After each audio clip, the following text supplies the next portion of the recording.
नमस्कार मित्रांनो, मी करुण लोणकर. मित्रांनो, लाडक्या बहिणीचा तिसऱ्या हप्त्याची तारीख डिक्लेअर झालेली आहे, कन्फर्म झालेली आहे. लाडक्या ज्या बहिणी आहेत त्या तिसऱ्या हप्त्याची वाट पाहत होत्या, त्यांच्यासाठी ही खुशखबर आहे की तिसरा हप्ता जमा होणार आहे. तिसरा हप्ता कधी जमा होणार आहे? तर तिसरा हप्ता जमा होणार आहे 29 सप्टेंबर 2024 रविवार. 29 सप्टेंबर 2024 29 सप्टेंबरला रायगड येथे अनावरण करण्यात येणारे तिसऱ्या हप्त्याचं, लाडक्या बहिणी योजनेचं तिसऱ्या हप्त्याचं अनावरण हे 29 सप्टेंबर 2024 रोजी करणार आहे. आता त्याच्यामध्ये महत्वाची गोष्ट काय आहे की कोणाकोणाच्या खात्यावरती किती रुपये येणार आहेत. ज्या ज्या लाडक्या बहिणींना पहिले 2 हप्ते जमा झालेले आहेत त्या लाडक्या बहिणींना या हप्त्याचा तिसरा हप्ता जो आहे त्याचे 1,500 रुपये मिळणार आहे. आणि ज्या बहिणींना पहिले 2 हप्ते जमा झालेले नाही आहेत त्यांना तिसऱ्या हप्त्यामध्ये 4,500 रुपये मिळणार आहेत.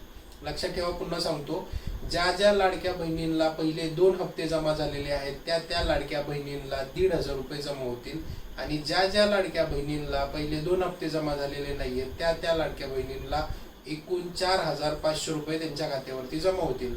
अशी महत्त्वपूर्ण अपडेट होती जी आपल्या नेत्या आदिती तटकरे यांनी डिक्लेअर केलेलं आहे आणि लवकरात लवकर आपल्या खात्यावरती ते पैसे जमा होतील. तर मित्रांनो, ही महत्त्वपूर्ण व्हिडिओ जास्तीत जास्त लोकांपर्यंत शेअर करा आणि चॅनलवर पहिल्यांदा आला असाल तर चॅनलवर सबस्क्राईब करायला विसरू नका. जय हिंद, जय महाराष्ट्र.